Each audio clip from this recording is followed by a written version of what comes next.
Hi, everybody. It is episode 545 of PodQuest. Nice. Hey. It's early on a Monday on January 20th, 2025. I am Chris, with me is Druten. Hello. And Walnut. Praise Supreme Commander Trump. No. Let's not even fucking no, we're not even gonna make these fucking jokes. Fuck that guy. Fuck all of this. Not even talking anything about any of this today. He saved TikTok, okay? Praise Supreme Commander Trump. He saved Yes, TikTok. the man who tried to ban TikTok for 4 years. Before he was even in office, he saved TikTok. Praise Supreme Commander Trump. You just gotta... You gotta love him. You gotta love the man. Absolutely, 100%. I don't have to do anything. You're not the boss of me. I mean, wait until he overthrows the government and then actually becomes Supreme Commander Trump. Then you have to. I don't. No, you still don't. I don't have to do anything I don't want to do, except for work and pay bills and probably some other stuff I'm drawing a blank on. You literally have to do a lot of things you don't. No, those are just two things, work and pay bills. I'm sure there's, like you said, a bunch of other things you're forgetting as well. Drive. I really hate driving. See, you have to do that. But like, if I didn't have to work, I wouldn't have to. Yeah, but if you didn't do that, then you wouldn't be working. But here's the thing: I have to work. I don't want to have to work. I have to work, but I don't have to drive. So you just need a better job, apparently. Just Uber. Yeah, Well, then you can I take both I at would once. take a 3-hour Uber. Fuck yeah, do it. But see, it's not even the like physical, like the act of driving. I don't like being in cars. I think car travel is the fucking worst. Buses, agree. trains. You know, trains actually like I can deal with a train. Yeah, that would be good if the United States actually invested in rail travel, though. Yeah, So yeah, like the both clients I have that are like very very long drives. There is no reasonable way to take a train. Like the one that's in North Jersey, I would have to take 3 trains, a bus, and an Uber to get to their office.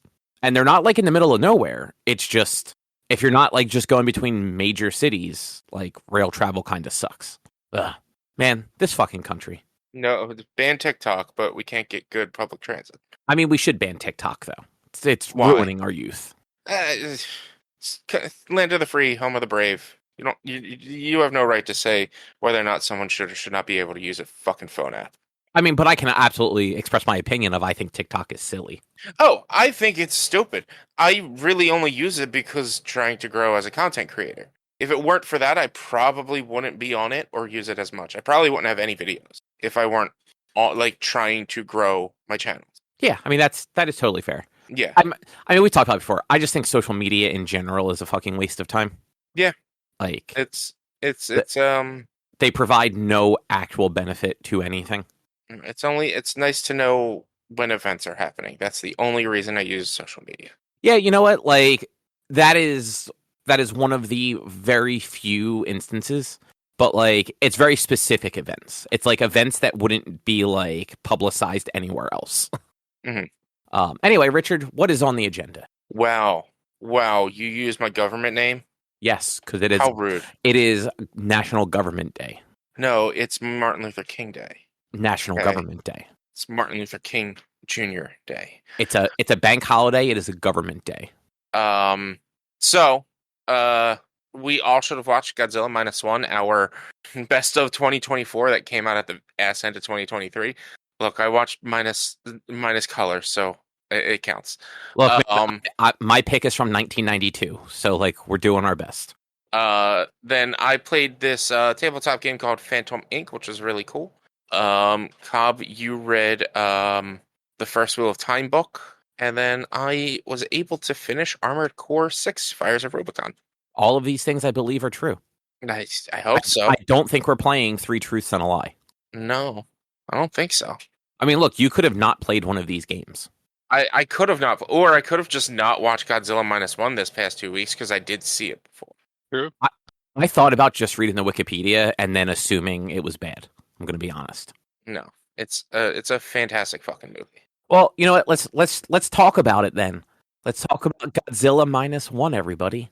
Godzilla Minus One or Godzilla Minus One minus color, which is just the black and white version. That's fine. You don't have to watch that version to watch the movie. I watched minus color.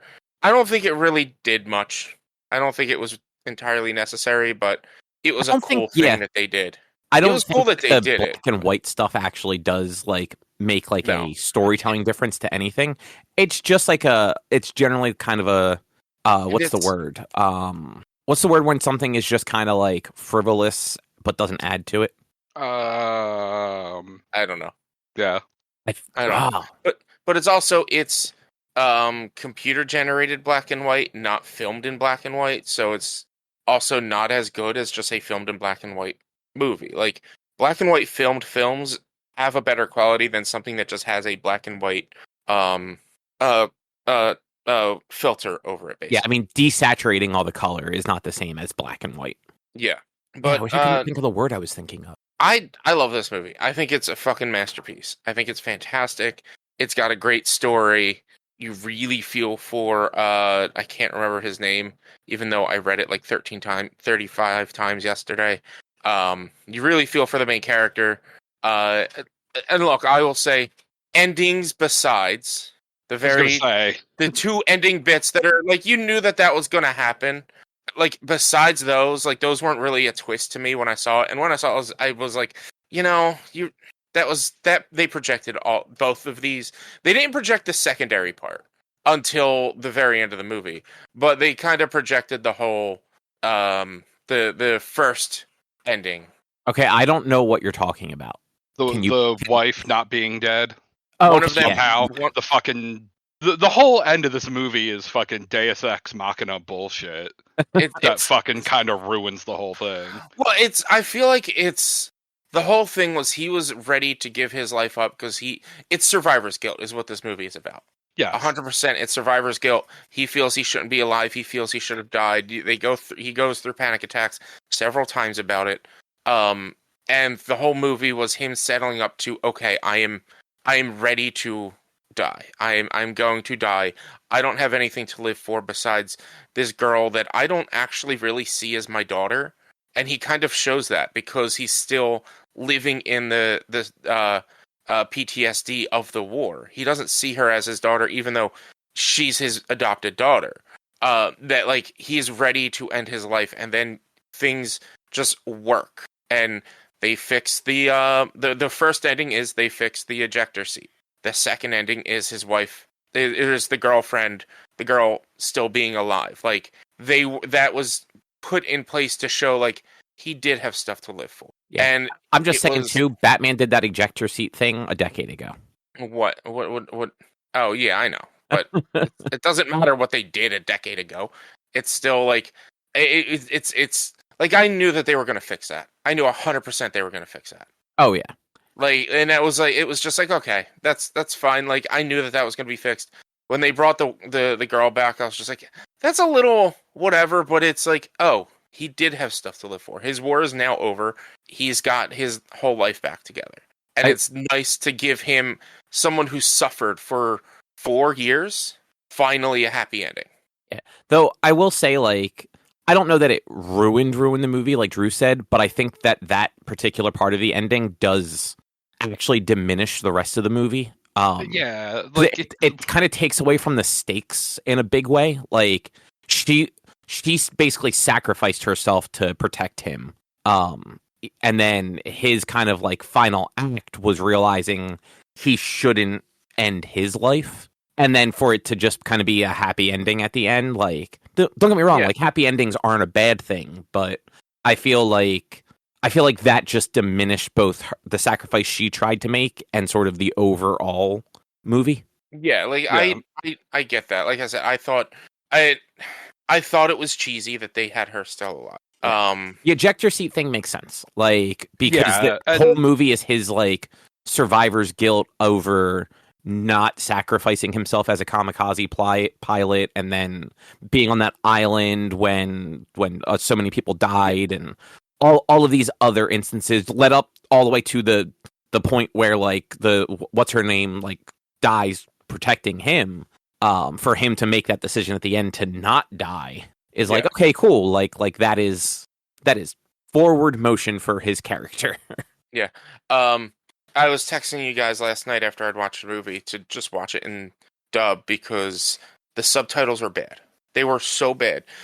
A lot of lines were skipped because they would talk and it'd be like one or two words or a couple of words, and it would flash and then go to the next dialogue real quick. Netflix has bad subtitles. Yeah, Netflix subtitles are garbage. There was, as far as I can remember, no mention of the fighter jet that he's going to fly not having an ejector seat. No mention besides the monologue that the doctor was having on their way out, rallying the troops, saying like, we have taken life for granted in this country, developing planes with no ejector seat, this, that, blah, blah, blah, blah, blah.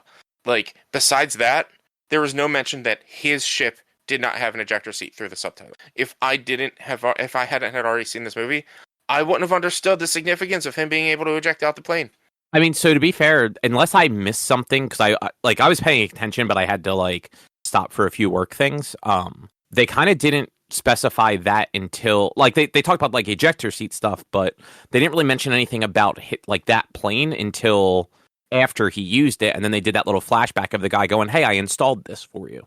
No, earlier on in the movie, you might have just missed it. They do mention like one of the problems is there's no ejector seat. Well, yeah, I mean it's a fucking kamikaze plane. That was the whole point of kamikaze planes. That wasn't a kamikaze plane. That was a land defense plane. That was a scout plane. It wasn't made to be a kamikaze plane. I think it was. I'm pretty sure they said it was a kamikaze plane that never got actually used, like before the war ended. Well, it was supposed to be for land defense, and would they have used kamikaze planes on land defense? Yeah, I mean, yeah, probably.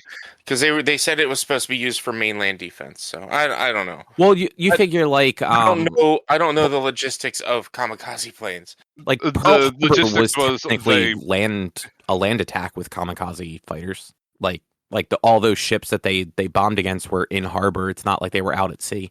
I don't know. But yeah, there was dialogue about that being like, oh, there's no ejector seat, so if something goes wrong, you're screwed. And then that's why it was significant that he like made an ejector seat for the ship, both because it was the mechanic kind of forgiving and maybe in a sense understanding the guilt that the main character has gone through over the years, and pseudo forgiving him for what had happened, as well as like being like, look, you need to live. Him saying like, you need to live. You don't die. Especially knowing what he was going for. But if I had not already seen the movie, I wouldn't have caught the significance of that until not at all have caught the significance of that. So yeah, the Netflix captions or what's called sucked. And then at one point I had set my Netflix subtitles to closed caption, and so I was getting like Godzilla roar and you were getting all like the sound effects and stuff. Yeah, I was getting the sound like dramatic music and huffing and sighing. And I was like, all right, I used the wrong thing, so I changed it to just subtitles. But somehow, even though I didn't click it, it also changed it to French. So there was like a good 5-minute portion where I'm like, this is not Japanese. What is going on? And I had to change it back to Japanese. Oh, like it changed the dub to French. Yeah, it changed the dub to French. Oh, okay. Yeah. That makes more sense. And I'm just like, how would you... Wait, what? Yeah, changed the dub to French. I was like, this is so weird. Because I didn't click it, and I checked it, and I didn't click it. But outside of like the main story, the things to talk about, Godzilla's design is fucking amazing. Godzilla's design itself, both small T-Rex Godzilla and giant monster Godzilla, like blows me out of the water. I think it's the best design of Godzilla ever, in my opinion. Much better than Shin Godzilla for sure, and better than the American modern day Godzillas. Yeah, I mean, like I thought the CG for Godzilla was actually pretty well done. Yeah. Another great thing, they use a lot of miniatures in this movie. A lot of miniatures, the trains and stuff like that during the attack on Gina. I can't remember the first city he attacks. The city he attacks. There's like a lot of use of miniatures. Even I think for some miniatures of like Godzilla, or maybe some man in suit stuff in Godzilla. I'm not really sure. But his atomic breath is by far my favorite atomic breath of any Godzilla movie ever. It is the best atomic breath. I believe you. It's a literal atomic bomb. Most Godzilla atomic breaths are just like a flamethrower kind of thing. This one is like a missile, and when it hits, it explodes. And it just, when I first saw that, watching the like his dorsal fins popping out of his body as it's charging up, going up his tail all the way in, and then him inhaling and then just releasing like this quick burst out into like the main city center, and then seeing that huge explosion, it blew me away. I was like, this is the best like Godzilla atomic breath ever. Because Shin Godzilla had a really good one, but it was more, it was in levels, and at one point it becomes just a laser beam that he's like cutting buildings in half with. It's really cool and very destructive, and his tail actually shoots it as well. And then even his dorsal fins shoot some of it, but it's just like, it wasn't as like, this hit hard. Seeing it in the theaters, it hit hard too. Like the sound system in the theater, just, it's so good. It's so good. Which makes sense. Like seeing something like that in a theater probably would like make everything kind of pop a little more. Mm-hmm. I mean, for me at least, like I thought the movie itself was fine.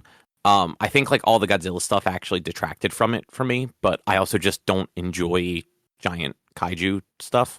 Like if this had just been like a post-war movie without the like kaiju like science fiction, I think it would have actually like landed a little bit more.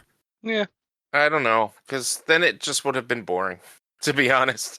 I mean, it would have been a drama, like for sure, but like having it be like a different conflict or something like that happening. I just like, I legitimately do. Like, I think the giant fucking monster stuff is just stupid. I like that. Those were the parts where I did definitely kind of like tune out a lot more, and like it didn't ruin the movie. Like the movie actually was not bad.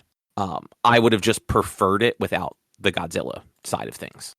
I don't know. I can't see this movie being anything without Godzilla.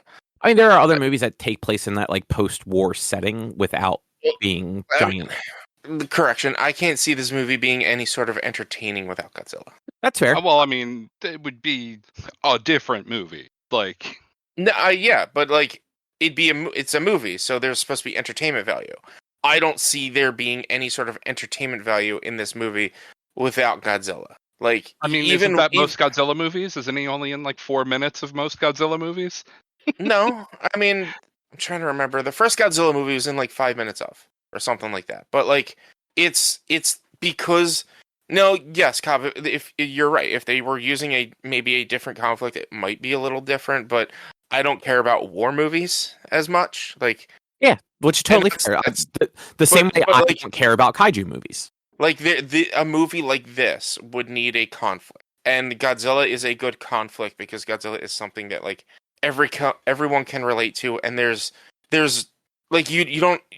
I can't say you can't make up a bad guy because you are making up a bad guy, but like you're using a real life story and not forcing somebody else to be the bad guy. Well, like not this movie, like there's a part in this movie where like they reference the U.S. can't send help because of Russia.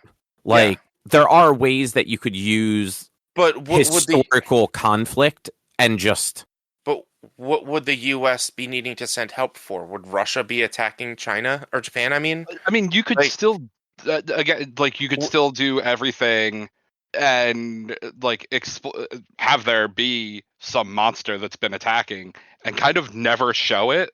Oh no, I think that's the thing. Like I think the whole monster side of it is actually he wants to get rid of monster and put more war into this, basically. Like I'd rather it just be like a grounded drama versus like a sci-fi drama.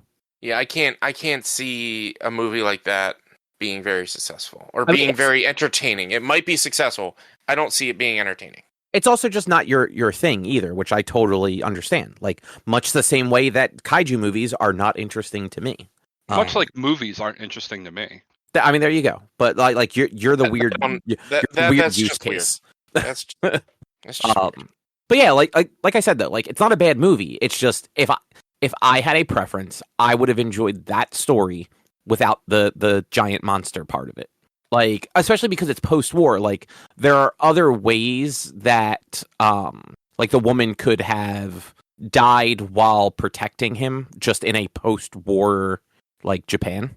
And like there are, while unfortunately like I don't know that there would be like legitimate historical conflicts they could have like pulled from, like it would not be that far-fetched to just come up with a fictitious event that happened post World War II involving like Russia or China or even the US for that matter, in like the waning years post-war.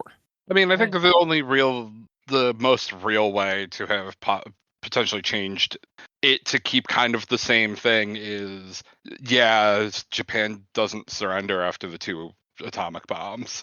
Now, guess what? The U.S. is like, all right, dropping one on Tokyo now. Yeah, I mean, but which becomes like an alt history, but like you're a little changing, more grounded.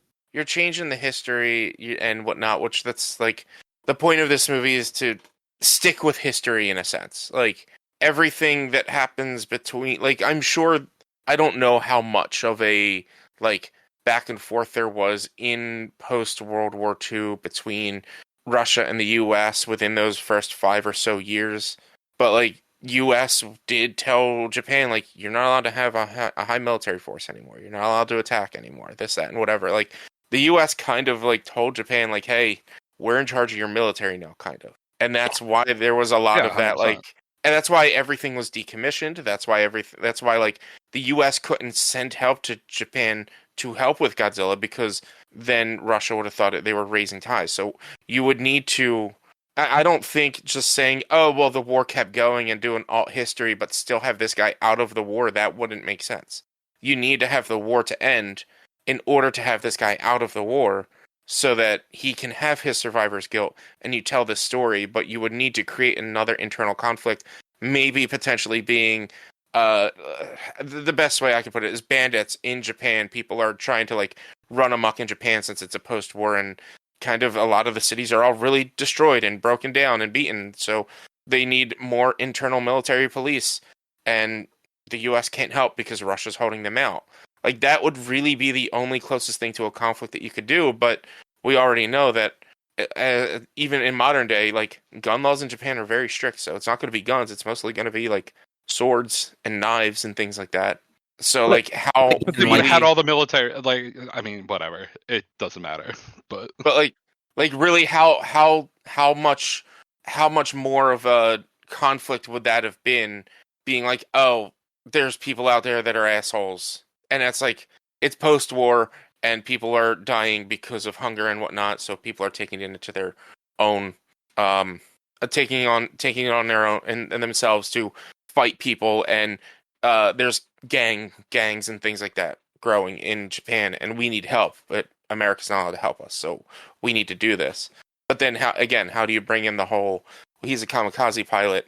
Is he going to kamikaze into just like a fucking gang warehouse or some shit like that? No. Well, I mean, that's where you would bring in like have a conflict with China and the U.S. not being able to send in forces because of Russia. Like, it would be a different movie in a lot of ways. Like, I'm not saying it wouldn't be. I just simply mean, like, for me, my preference is a movie of a similar type without giant monsters. Yeah, I think the alt history loses it a bit. I mean, this is alternate history too, though. Like, but but it's not, because it follows the history of the world. It's just, oh, there's a giant monster that attacked. Yeah, but as soon as the giant monster attacks, it becomes alt history. Like, that's basically what alt history is.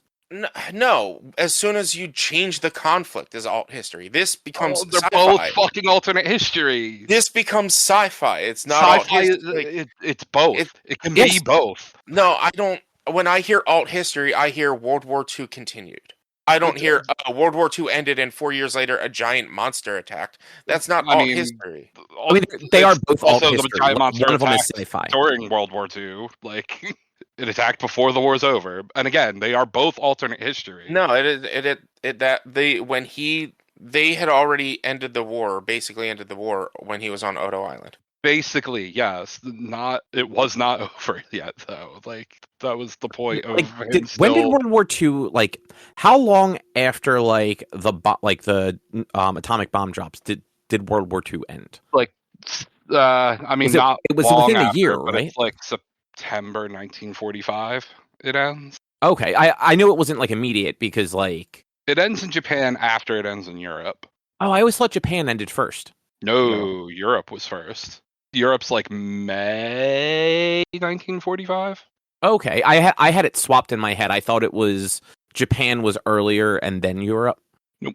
But yeah, I don't know. Like that there are varying degrees to alt history. Like Rich, you're not wrong. Like that this becomes sci-fi, but it's also like an alternate history sci-fi versus a like alternate history that's just a drama. Like there was that show what the fuck was it called? It was like an Amazon show that was like Man in the High Castle. Yeah, that one. That was like legit just like alt history. Like it was what if World War II went in a different direction? Yeah. Which is similar to like the Wolfenstein games in a lot of ways. Though like Wolfenstein I'd argue is a little bit more like alt history sci-fi, considering like at the end of the game you fight Hitler on the moon in a robot suit. At least in the original. I don't know how the modern ones end. I don't know if it goes... Wait, which one are you saying you fight him on the moon in a robot suit? Well, I know in the original you fight him on the moon in a robot suit. I don't know about the modern one, so I don't know. Like, the Wolfenstein 3D is not on the moon. I thought you fought him on the moon. Am I just getting them like put together in my head? I mean, I think you're maybe slightly combining things, because in Wolfenstein, the New Colossus, he's on Venus, actually. Okay. Yeah, the Nazis have a fucking base set up on Venus somehow. So in the modern games, you do fight him on another planet in a robot suit? No, he's I don't think you ever fight Hitler actually in the modern one. Forget what is the fucking fire like there's a whole bit where you like audition for him. Jesus. And he's like, yeah, I'd have to go back. It's been forever since I played it or like thought about the ending. Right. So there is a Hitler in like a mech suit in Wolfenstein 3D. Yes, 1,000%. The final boss in Wolf 3D is Mecha Hitler. Yeah, that is what I'm thinking of. But I think, like you said, I think I'm combining it where I'm thinking of that plus I remember hearing about them being on like I thought it was the moon because that just makes more sense versus like the Venus moon would have made more sense. Venus was a fucking like whoa, what the fuck? But yeah, like that is also some weird fucking alt history nonsense. Oh yeah. But yeah, like it was actually like you know what, Rich, I will give you credit. That might be the best Godzilla movie I've seen. Like it is definitely better than all of the US ones. Like without a fucking doubt. Every Japanese, well, I wouldn't say every, but most Japanese films are as good, if not better, than the US ones, even including the legendary. The legendary ones are the modern ones, right? Yeah. I mean, it was much better than the turtle one we watched a couple years ago. I mean, that was also my first dive into Gamera. So that was the first non-Godzilla kaiju film, right? Yeah, basically. But yeah, like this actually told an interesting story. The special effects were actually really good, and I don't know. I feel like when you talked about like the original Godzilla before, I got and I might just be misremembering because that was what like 2 or 3 years ago now. Something like that, yeah. I got the impression that like Godzilla wasn't really a threat for the majority of the movie, right? Or am I misremembering that? No, he was a threat. He attacks Tokyo like a half hour into the movie, and then the rest of the movie is I'm trying to figure out how to stop him because he's going to attack again, similar to how this movie goes. Okay. For some reason, I thought that in that first one, he was more of a like doesn't show up till the end, and there's just a bunch of other drama happening. No. This is Godzilla is usually midway through the movie. He shows up. If he's the villain, he shows up midway through the movie, does his destruction, goes back to sea, and then it's how do we stop him from that point on? And it's them dealing with how to stop him, trying to figure it out in one of many ways. The very first one, 1954, is where they come up with the oxygen destroyer, and they basically find a way to bring him down into the ocean, drop the oxygen destroyer in there, which blows up all the oxygen in the ocean and like disintegrates him basically. So it's like the first 20 minutes to half hour are them just like this is 10 years after World War II. It's in 1954. Maybe it's even 53 because that's when they were filming it, but it released in 54. This is 10 years after the World War, and they're still just reeling from the atomic blast because Godzilla is an allegory for the atom bomb in that one. And so it's so weird because like no one has air conditioning because apparently I guess air conditioning wasn't invented in this time, or at least not in Japan. So everyone's just sweating out their ass and just like waving fans in their faces because it's so freaking hot the whole time too. It's crazy. It's great. But yeah, it's the first like 20 minutes, a half hour is them just like living life, and then Godzilla attacks, and it's like, well, how do we deal with this? How do we deal with this thing? And then learning about the oxygen destroyer and whatnot and things like that. It's a great movie. It is honestly, it might be more in line of what you would want over anything else, Cobb. So, And then sorry, I got a little distracted. I Googled. So air conditioning, at least in the U.S., became common in the 1950s. So Okay. Yeah. a post-war That's right. Japan probably like had it, but it was probably, a little sparser and only like very specific yeah. people. Yeah. Yeah, and it like that is a like main part of this is how hot it is too. Throughout the movie, they just do say how hot it is a lot. I think, if I remember correctly, it's been a while since I watched it.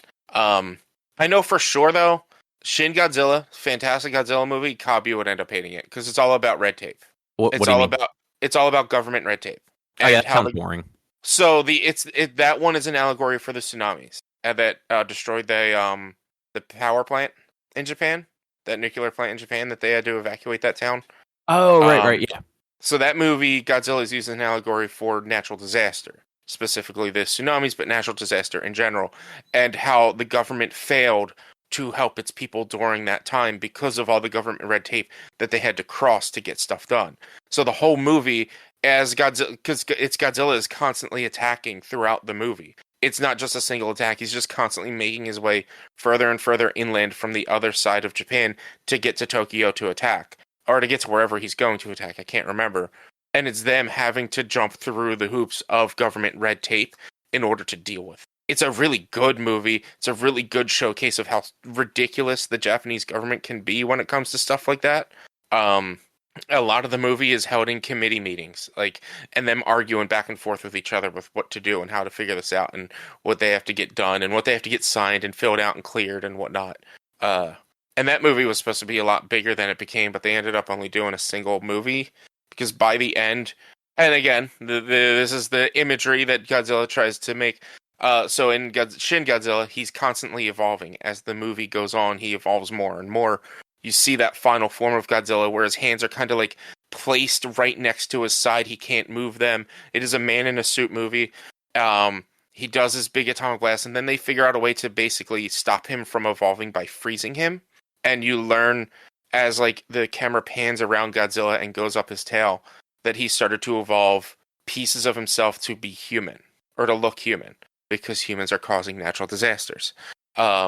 And that was actually supposed to grow into something bigger where he was going to become like a galactic threat, and they were going to do more and more and more outside of that, but they ended it there.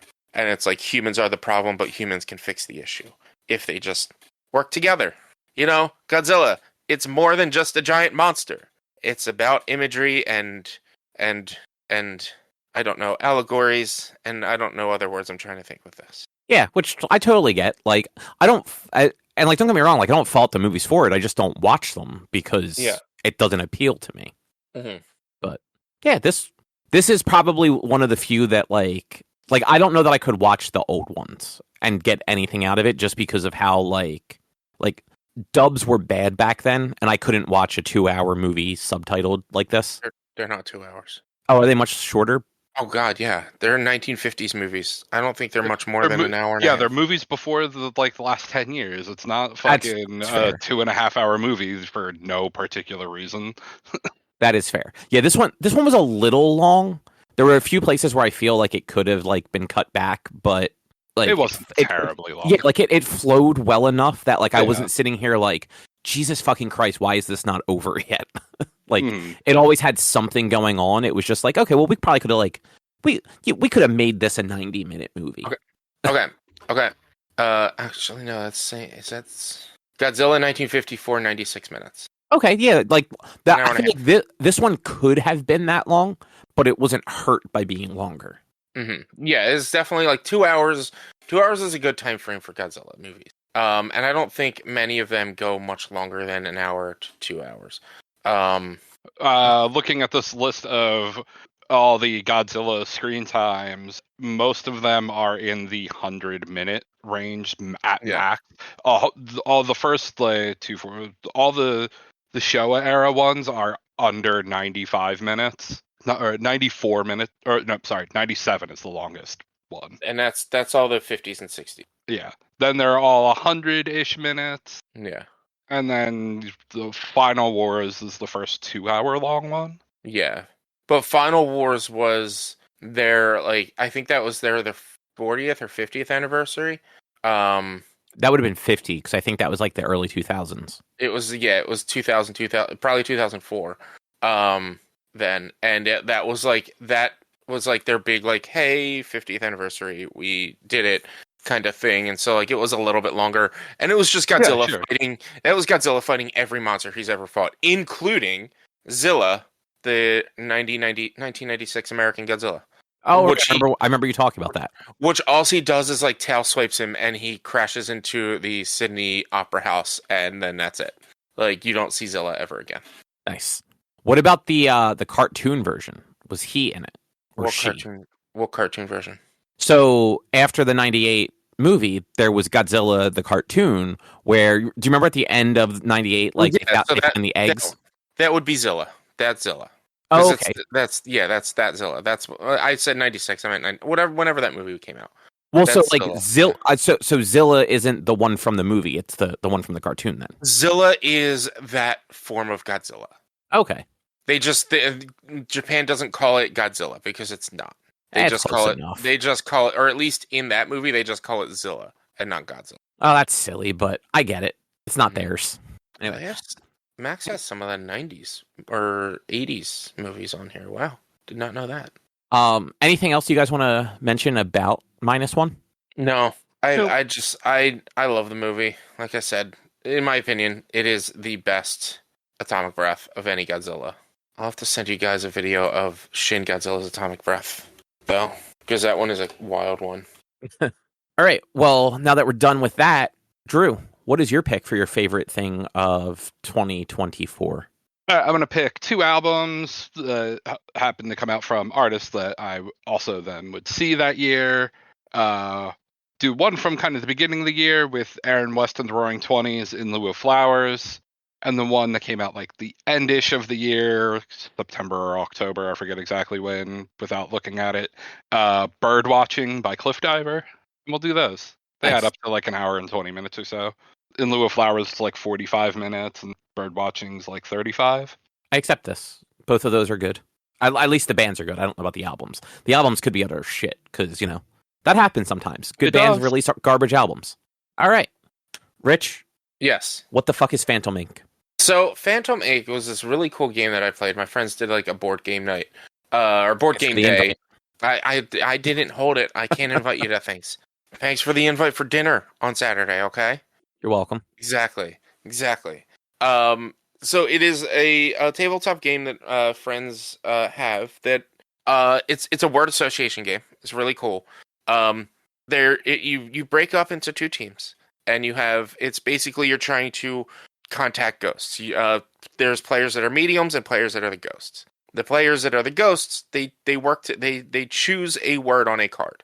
So if you have 2 teams, you have the 2 ghosts choose a word on a card. They have to choose the same word on that card. And then what they're doing is the mediums get a stack of cards each, 7 cards. They talk with each other to give the ghost 2 of them. The ghost then picks one of those 2 cards to answer a 1-word answer that they have to write letter by letter onto a piece of paper. And so the paper, it's like a double-sided set of paper, so it's shared. I can see what the other team is writing, the other team can see what we're writing, but we only know our questions, and they only know theirs. And 1 letter at a time, you eventually tell the ghost to stop, silencio, if you know what they're trying to write, and you have to try to figure out what the 1 word was through the word clues that they're giving you. So, for instance, one of the games we had, the word that they picked was cloak. And I got this new cloak from Amazon for Christmas. And one of the questions we asked was like, we knew it was a jacket. because one of the words that they started to write on the other team was jacket. So it's like, all right, some sort of jacket, some sort of like overcoat, something like that. But what could be more specific than jacket is what we're trying to figure out. It's like, where do you store it? You store it in the closet. Well, like, what is it used for? It's used for warming. So it's like, all right, everything is, it's some sort of overcoat, but what is more specific? Then we had asked the question, where do you buy it? And they wrote Amazon because I told the story about getting my cloak for Christmas and how my mom bought it on Amazon 2 months before Christmas. And I accidentally spoiled it for me. And so they wrote that, trying to think like, oh, cloak, they're going to key into it. The other team started to guess the words. And when you guess what the word is, you write it one word at a time. And the ghost will like knock on the table if you get or not one word, one letter at a time. The ghost will knock on the table for every correct letter. So they wrote C, knocked on they got to CLO, and then they got it wrong. And then my teammate was like, oh, I know what it is. And they guessed cloak, and we got it right. So it's like, it's very word association, but it's like kind of figuring out what the other team is using and what we're using. The second game we played, one of the questions was that the other team used was like, what Greek god would be would go along with this word that you chose? And they chose, the word was mushrooms, and so they used Dionysus because god of partying. Okay. And they accidentally they accidentally said out loud what their question was, that it was Greek gods, and so we heard that and we were able to play on that. And I was able to guess the word after I asked, where do you find this at? And they wrote forest. They wrote FOR. I was like, I got it. No more. I know the word. I had to wait until the next round to guess it, but I was able to guess mushroom really quick. It's a really like quick and easy game. It's really fun. Because it's a lot of like whispering to each other, writing words down on a notepad. Like, here's what we're getting. Here's our answers. Here's what I'm thinking. Maybe we go here. And like, sometimes you have to strategize. Our first round, we would have questions we wanted them to answer, but we would have questions we didn't want them to answer. So we would load our 2 cards with a really bad question and a really good question, hoping they would go with a really good question. They generally did. That was a strategy we played throughout most of the game, was like, get a really good question and a really bad question and push them to answer the really good one first before we're like up in the air of like, I don't know. And it's played across, like, I think it's like maybe 10, 15 rounds, but sometimes you're never going to get to the last round. So usually you're going to get halfway through before somebody answers. And it's a quick play game. No more than like 45 minutes per round. Not even. I think we went like 20 minutes per round even. So it was really fun. It was a really easy game to play, really easy to get into. I enjoyed it. We might, I forgot my tripod, so I wasn't able to bring it to like make content out of it, but we might play that again and on another game night, and I might be able to make content with it. Yeah, that one seems like it could be like a cool, like probably not a long video, but like a 15-minute one. Yeah, something like that.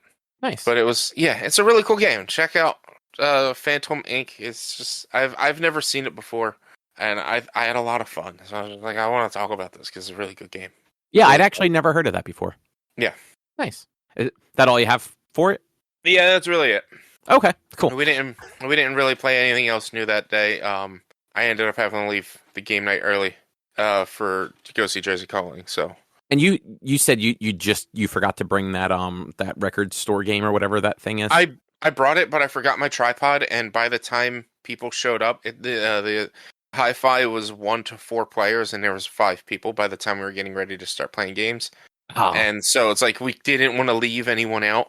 And then once like more people showed up to where we could play multiple games, I had to leave anyway. So we wouldn't have been able to play it either way. But we're gonna play it next time because my buddy Tim had seen the game online and he was really interested in it. I'm like, well, yeah, I have it, so we'll play it next time. Yeah, cool. Well, I guess moving right along then.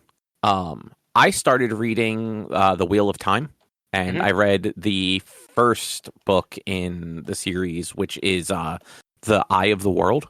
Do you guys know what Wheel of Time is? I've heard the name.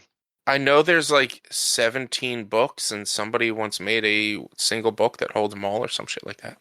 Oh right, yeah. Nerd Forge. Yeah, Nerd Forge. So there's Drew, I don't know if you know of Nerd Forge on YouTube. Nope. They're like a crafting channel, creator channel.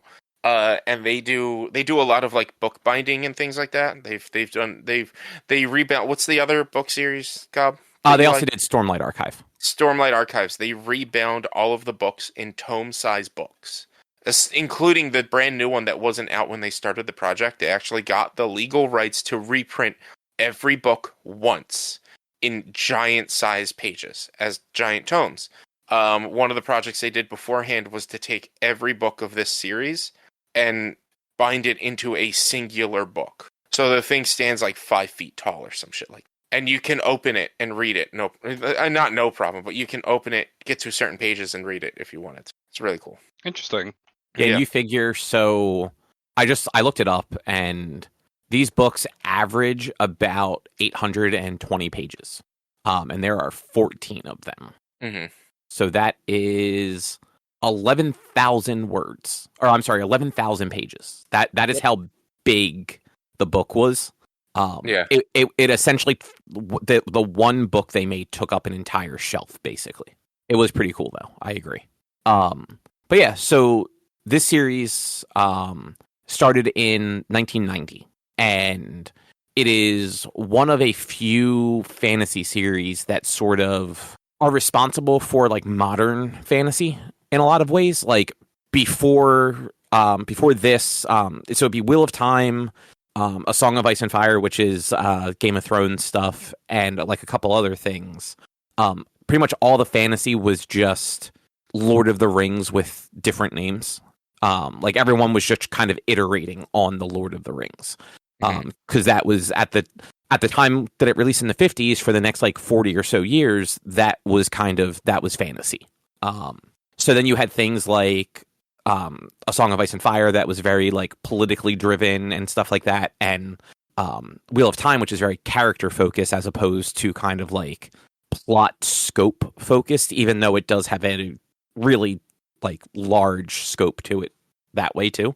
And it takes a lot of inspiration from Lord of the Rings without just being kind of like a twist on the story. So the first book, The Eye of the World, basically picks up where there are 5 people from like this little kind of like backwoods village that no one from their village ever really leaves their area. Like they're born there, they're raised there, they die there. And some shit happens, some monsters attack, and they seem to be going after these 3 boys. So those 3 boys, along with 2 of their friends, which one of them is like, she's called the Wisdom, even though she's only like in her mid-20s, all kind of like take off out of the city with 2 other people that are outsiders that are essentially your like Gandalf stand-ins. Gandalf and who's like the guy in Lord of the Rings, like the Saruman. No, not the other wizard. The the fighter guy. Like he was the king. Aragorn. Aragorn. Thank you. It's basically like your Gandalf and Aragorn stand-ins, as like a wizard and a fighter ranger sort of person, who is basically the wizard's protector. And they kind of go on like the journey of finding out like what the world is actually like, while also having their own kind of destinies thrown at them. And it's, like I said, it's very character focused. So at like one point, as would happen in like any RPG, the group gets kind of split up, and you end up following like 3 different groups of these characters as they're kind of tossed out on their own in the world for the first time, and having to like figure things out where all they know is what their destination is meant to be, but not necessarily how to get there, or do they have like the means to really get there. So like they're constantly kind of being tracked by the evil things that are searching for them. And as the book kind of proceeds, you find out that one of them may be like the reincarnation of what I believe is meant to be the like opposite side of the evil. So not necessarily the good, because it seems more like in a gray area, but like basically like the power that can oppose the world's evil, who is like locked away but like regaining power.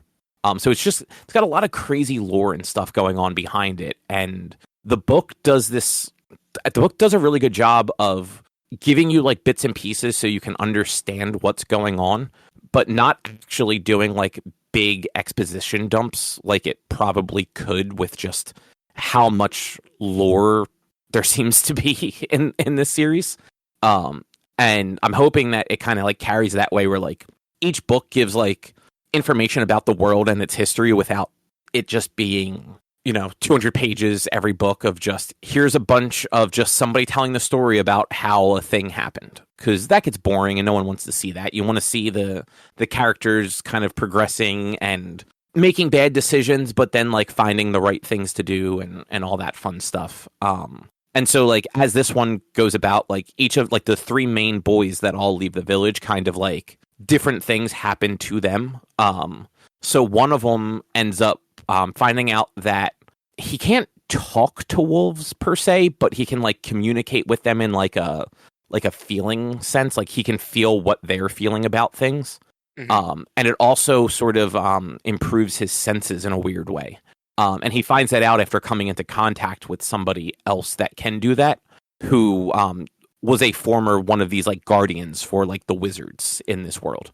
And then one of the other boys actually just gets he gets a hold of a dagger that's just corrupted, and it actually corrupts him.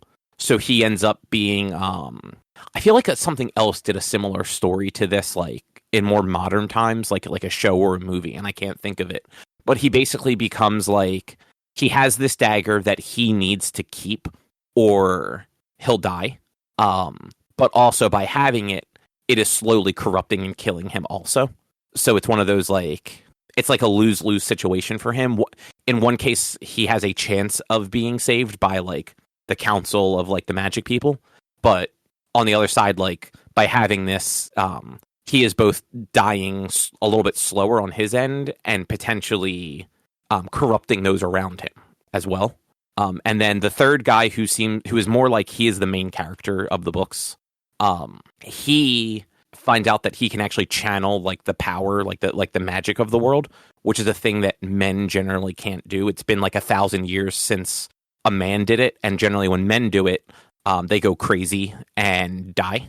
So he is terrified of what that means for him and is trying not to do it because of like the ramifications. And generally when a man is found in the world to be able to do this, they essentially like lobotomize him. Like they cut off his ability to sense and feel this stuff, which then, even though they don't necessarily know it was there their whole lives, being cut off from like basically a sense drives them crazy.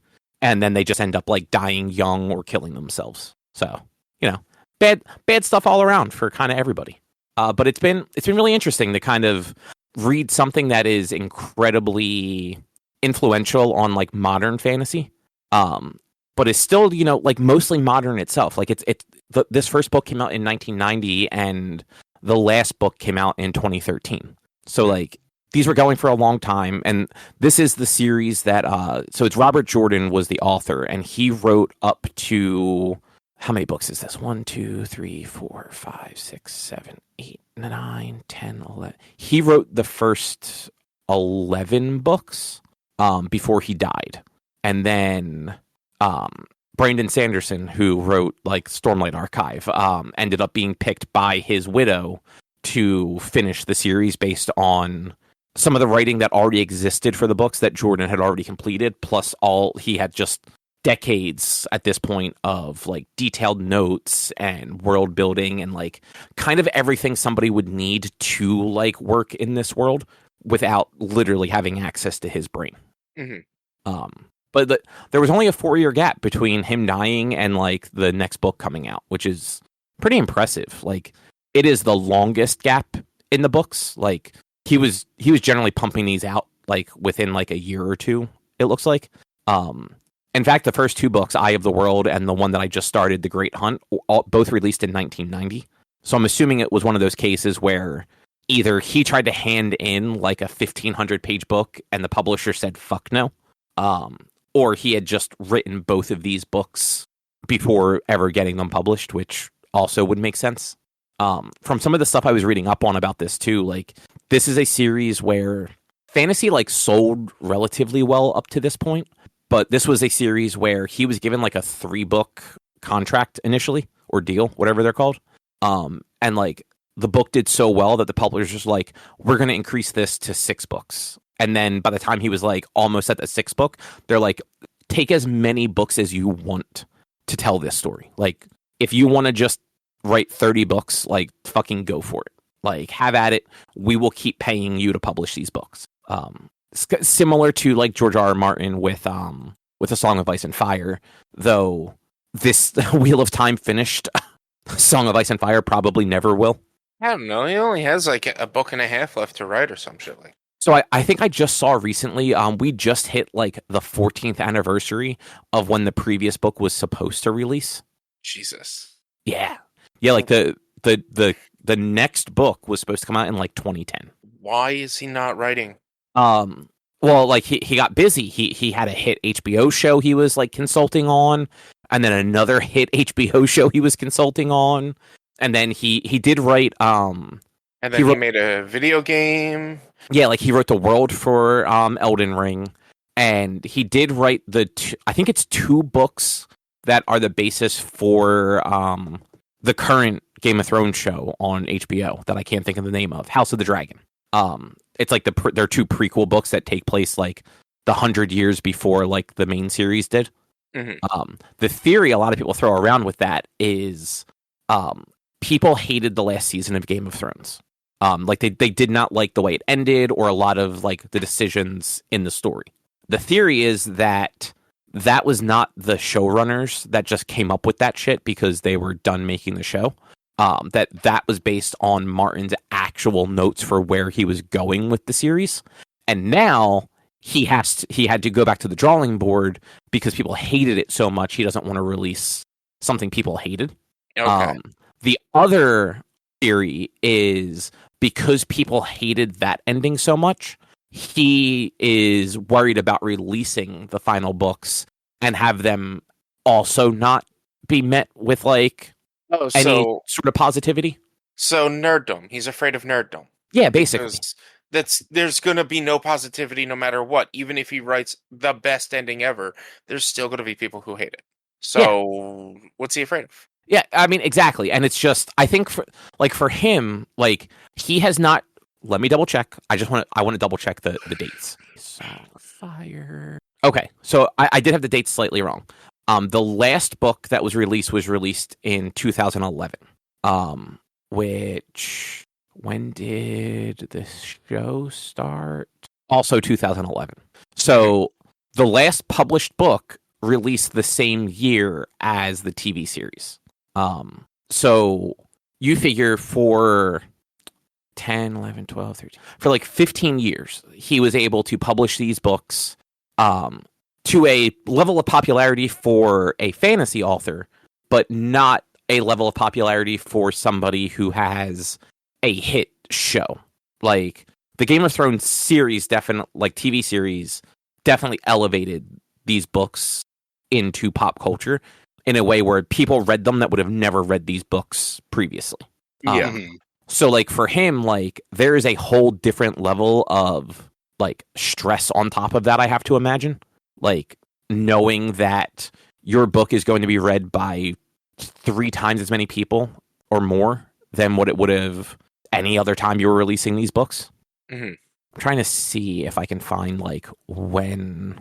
Yeah, so like it's been about a decade. And hang on one second. Ben was behind me licking. And I had to make him stop because he will lick until he throws up. Yep. Chase will lick until his entire paw is soaking wet, and then lick some more. You know, I mean, like, luckily he doesn't have like long fur, so his paw doesn't really get wet. But he will basically just do it until he gets sick, because he's just like licking his own hair up, like a little goober. But yeah, like it's been about a decade since the last book was supposed to have released for that. And like, I kind of get it to an extent. Like that is a level of like notoriety that like you said, Rich, kind of no matter what he does, people are going to bitch about the next book. And like 15 years ago, it would have been a totally different situation for him. Like he would have had people complain online, but he would have also just had like his hardcore fans. Now it's like a whole world is going to comment on this book, whether they were fans or not. But yeah. And honestly, like to circle back to Wheel of Time, it's similar with that. So Wheel of Time has an Amazon adaptation that's happening right now, which is, I think the third season is like in production. And I remember when the first season came out, like people had a lot of opinions on it because of either their perceived ideas on how the books did it or their dislike of casting and like nerds, like you said, like people bitch about stuff to the point where like I know I've seen even like somewhat recently on like videos and like posts on like Reddit and stuff where people have like asked Sanderson like if he's been consulted on. He's like, guys, like this is not my series. Like I realize I finished it and like I have like given notes on stuff when I've been asked for it, but like I'm not involved in this. Like this is Robert Jordan's work, and his estate is like responsible for like whether or not it can be adapted. Like I'm happy to give notes to people, but like I'm not like working on this show. Like your complaints should not come to me, nor should you be complaining about a thing that people are just trying to like make to entertain. Like, I mean, that is my opinion. Like, frankly, it's one of those things. If you don't like it, don't watch it. Mm-hmm. Like, no one is forcing you to watch anything or read anything for that matter. Yeah. Except for you, Rich, with the fucking Godzilla. I'm not forcing anyone to watch anything. I'm kidding. Except for when I force you to watch it on a book club. Exactly. You fucking monster. Look, monsters are cool. Eh. We just watched a whole movie about a cool ass monster that destroys a city in Japan. The worst part of the movie was the monster, though. No. No, I'm kidding. But yeah, so Wheel of Time is actually like I was hesitant to read it initially because I had always heard like comparisons to Lord of the Rings, and I think Lord of the Rings is just absolute fucking garbage. So I'm just like, well, why would I read a thing that's compared to Lord of the Rings? Mm-hmm. And then I sort of like paid a little bit more attention and saw that like it's not so much that it's compared to Lord of the Rings as in like it is similar to. It's more like compared to it in what it did for a genre than like what its contents are. So, gotcha. Yeah, which then I'm like, okay, well now I'm a little bit more curious. Let me see what this is. And the library had it, so it was like, oh, well it's also free, so why not? Yeah. And now just 13 more books to go. And I think like a short story or a novella. You're almost there. I'll be done by like April. Yeah. Probably. Meanwhile, I haven't even started one book yet this year. You should do that. My January has been incredibly busy for some reason. I just haven't had time to sit down and read a book. It's either busy or I'm sleeping because I'm so tired because it's been busy. It has been like a busy January, while also like there hasn't really been anything like particularly like eventful. Yeah. I'm also very annoyed because I didn't get to go to the car show yesterday because we were supposed to get a really bad storm that we didn't get. It snowed pretty bad in the evening. But it was supposed to start at like 11. It didn't start until like 2 or 3. And even then, like, we barely got an inch of snow. Like, I don't call that more pretty bad. 4. Yeah, but like, I don't call that pretty bad. I call that a dusting of snow. Like, we barely got an inch of snow, if that. There's a couple inches out there today. I don't think so. I don't know. I don't think there's no way it's more than 2 inches. But 2 is a couple. Even still, like that's not. They were calling for like 4 or 5 inches. I think it was supposed to be an all-day thing. It was supposed to be super snowy all day, and I ended up canceling going to the car show because I didn't want to be driving back home in the middle of a storm. I could have gone and been back before the storm started. Oh yeah, because like it was like hailing and sleeting from like sporadically between like 12 and 2. Yeah. And then like it didn't really like snow until like 4. Yeah. And then like it looks like it really to me looked like the Eagles game got more snow than we did, and they're just right over the bridge. It really looked like they got a lot more snow than we did, but they're also on grass, so that was holding on to the snow a lot. And so the thing too, like I thought it in the morning. It was pretty warm yesterday, like early, and it was very wet out. Like had it been colder like the last couple of days and not as wet, I feel like the snow would have built up a little bit more. Yeah. But it's very icy today. Like I think like main roads are fine at this point, but like our streets get plowed like shit. So like they're just our entire neighborhood is just a sheet of fucking ice, mm-hmm. Which sucks, but also isn't that big of a deal because I don't have to go anywhere, and Erica just has pretty much a straight run home, so Yeah. not too bad. But enough of that. Rich, Yes. you finished Armored Core. Yeah, I beat Armored Core 6, Fires of Rubicon. I only did one ending because in order to get all 3 endings, you actually need to play the game through 3 times. You can't just like save before the ending and then reload to get the second ending or the third ending. No, it's you to get the third ending, you have to play through the game twice.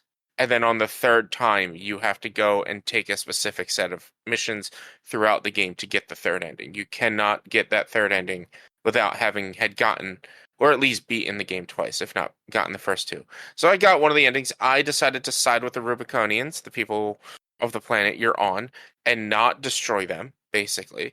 Because that just sounded like the right thing to do. And it's a fun game. It gets incredibly difficult because it is a FromSoft game and there's no leveling up. It's really just get good or get lucky.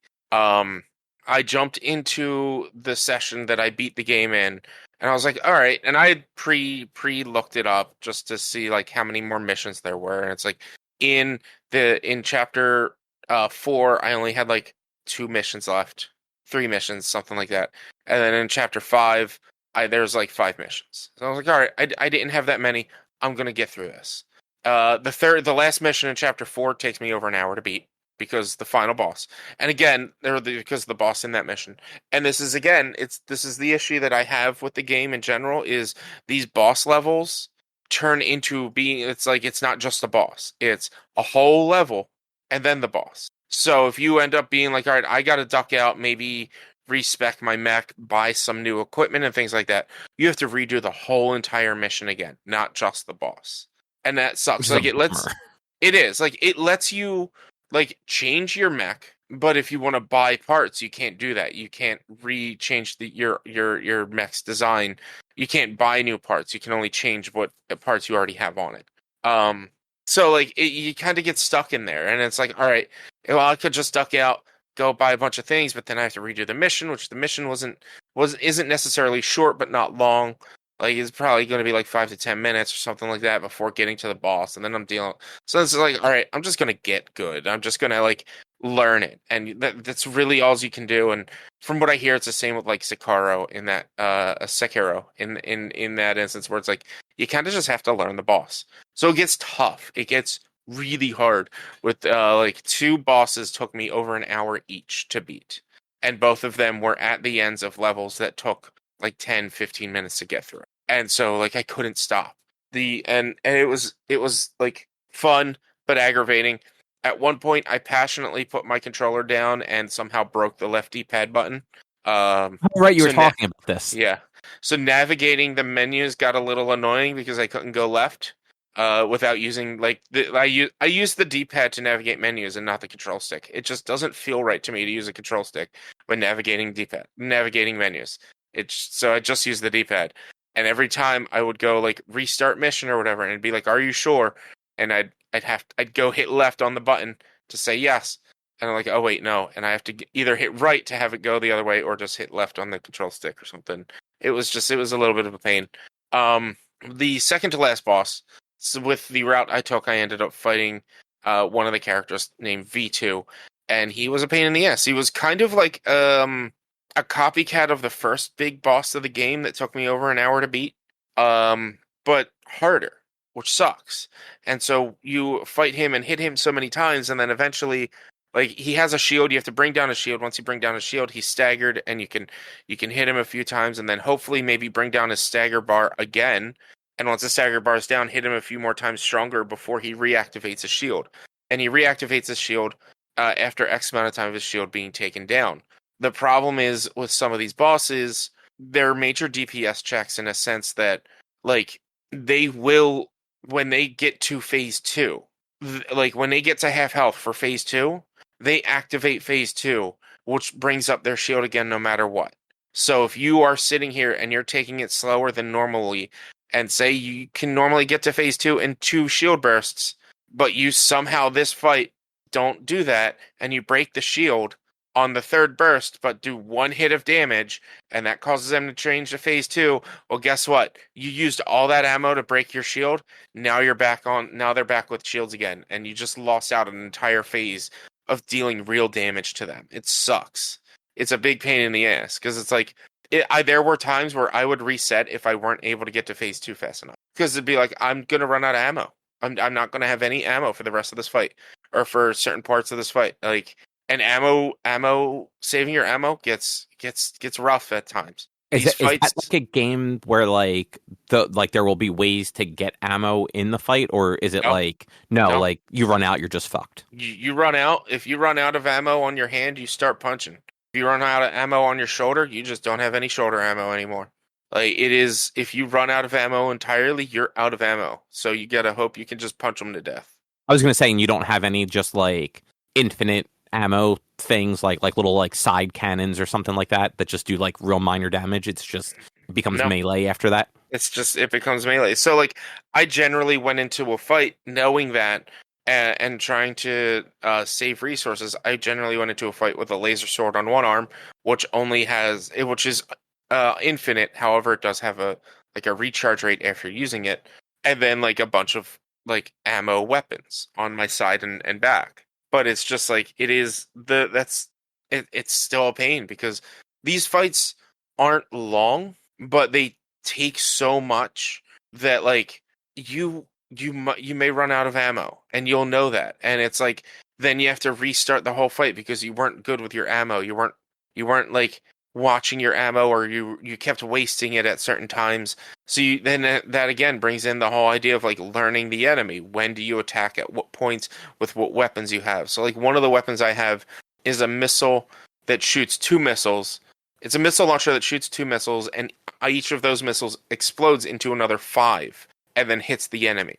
So it's basically hitting them with 10 missiles. And I built my loadout for staggering the enemy. So basically you overload their shields and they like get shocked and get placed stationary, and then you can deal extra damage. So I built my loadout to be able to close in on them, try to break those shields, try to stagger them, and then hit them really good with the sword, because that is my strongest hitting attack a few times. But also the sword is one of the better ways to stagger and break shields. So you're trying to use your sword but also save your sword so that when they get staggered you can then use your sword. It's a lot of management. The game is very much more like it's an action game, but it's very much a mech sim game, which is like a funny way to put it, because it's like, well, how do you do a mech sim? Like that's not a real thing. How do you sim being a mech driver? Well, you get to build your mech and you get to figure all that shit out. It's really cool. Now if only you had the Steel Battalion controller to play this game. That would be wild if you could use that. Then the final boss of the game took me like 2 tries. 2 or 3 tries. It took me less than 10 minutes. I make good decisions here, and I went into the second to last boss at 11:30 at night. It's like, I got this. I'll beat this game. Cut to 1:30 in the morning, and I finally have the game beat. It took me that long to beat the last 2 missions of the game. You said this was on like a Thursday, right? It was like on work the next day. It was on a Wednesday night. Yeah, it was last week on Wednesday. That's what happened. I had work the next morning, which, I mean, I'm usually up till 12, 1 o'clock anyway, but normally like I'm only up like watching TV before going to bed, before relaxing, going to bed and whatnot. But yeah, it was it's a good game. It's a fun game. It's a difficult game. If I weren't borrowing it from somebody and didn't have Ghost of Tsushima to play to beat before Monster Hunter Wilds comes out, I would look into getting the other 2 endings or maybe trying out the multiplayer, but I'm not gonna dive into that unless I beat Ghost of Tsushima early enough. Like if I beat Ghost of Tsushima with like a 2 weeks before Monster Hunter comes out, maybe I'll like jump back in and do some multiplayer or something with Armored Core, but I'm hoping to beat Ghost of Tsushima early enough to where I can just like relax and not be stressed about what game I have to play or beat before Wilds comes out. Just be like, all right, I can just do whatever I want for the next 2 weeks and just chill. Play some City Skylines or some shit like that. I don't know. Yeah, you'll never play that game again. Come on now. The only thing that's keeping me from playing City Skylines right now is like how big it is. And I need to clean my PC out. I'm cleaning it out like every other week right now because I just have so much video content and whatnot on it at the moment. I have to clean it out constantly. I went to install something, or I went to update Sea of Thieves, and it was giving me issues because of how much available data I had. I ended up having to uninstall Sea of Thieves and delete a bunch of videos out of my like trash can and whatnot, and then reinstall Sea of Thieves to get it to work. Oh, that's a bummer. Yeah, I mean, luckily I had to I had caught all of that before stream, so like I was able to get it all done and taken care of before stream started, so I wasn't like sitting there waiting while live on stream waiting for it to get done.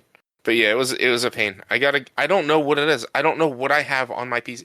I uninstalled Monster Hunter World as well because I just somehow have so much stuff on my PC and I don't know what it is that's taking up so much space. It might be like some of the videos and images from PAX this year, which I might need to try to back up on Google again because I think I already deleted a bunch. I've been going through my drive on Google as well because apparently I had a ton of shit on there that was taking up space.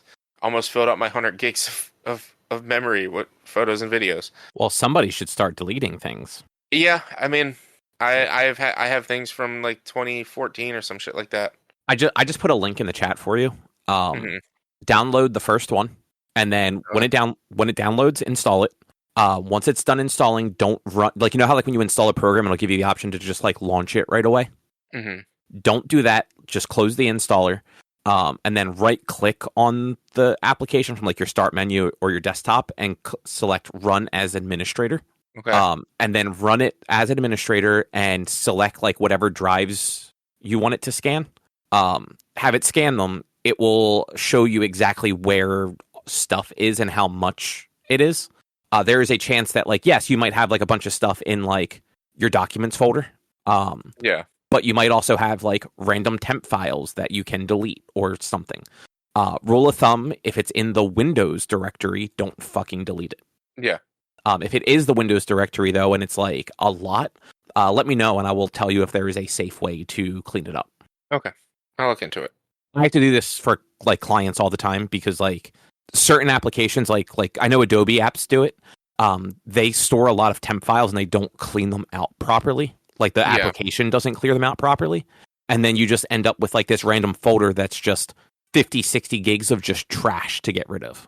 And if you don't go digging for it because it's in like it's in a hidden directory, you don't know what's taking up all the space.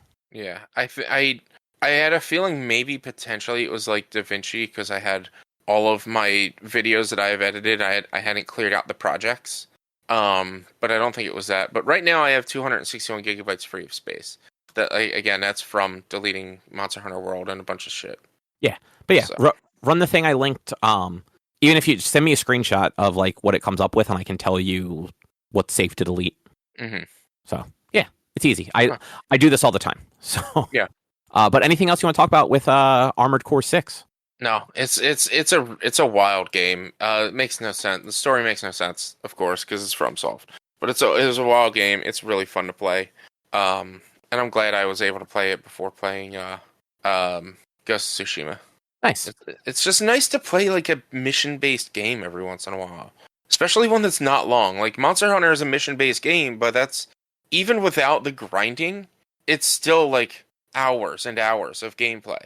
Whereas like Armored Core took me maybe 20 hours to beat, and like some of the missions took like no more than 15 minutes apiece, and they're quick. Like that's the best part. Like even if you do multiplayer, the fights are quick. They're not long fights, so it feels it's nice to play. It's nice to be able to just pick up, play for a bit, and then put down. Nice. Well, that might be a show. I think that's a show. Yeah, and it's still daylight out. Right. I know. If you would like to find more of our content, you can head over to www.one-quest.com. You can also help us out by supporting us at patreon.com/onequest. If you can't support us there with your dollars, though, you can go to your favorite podcast platform, Apple Podcast, Google Podcast. I'm sorry, YouTube. It's YouTube. Spotify. Rate us, review us, subscribe to us. All of it helps. We are also on social media, facebook.com/onequestonline or at @one_quest on Instagram and Twitter. We are like onequest.bluesky or something like that on Blue Sky. And Our YouTube channel is youtube.com/OneQuestVideo. I have to get better at including Blue Sky because it throws the whole thing off. Rich, what is your streaming looking like? Twitch.tv/B_Walnuts for video game streaming Monday, Tuesday, Thursday, and Sunday. It's Ghost of Tsushima right now. Ghost of Tsushima and Sea of Thieves on Thursdays. We are doing the Escape from Monkey Island content on Sea of Thieves. So if you guys want to see that stuff, we have 2 more weeks left. So it'll be this week and next week that we're doing it. If you want to see that stuff, check it out. Or you can find my VODs on YouTube. Nice. Yeah. And with that, we will be back next week with something else to talk about. Thanks for listening. Bye. See you. Bye.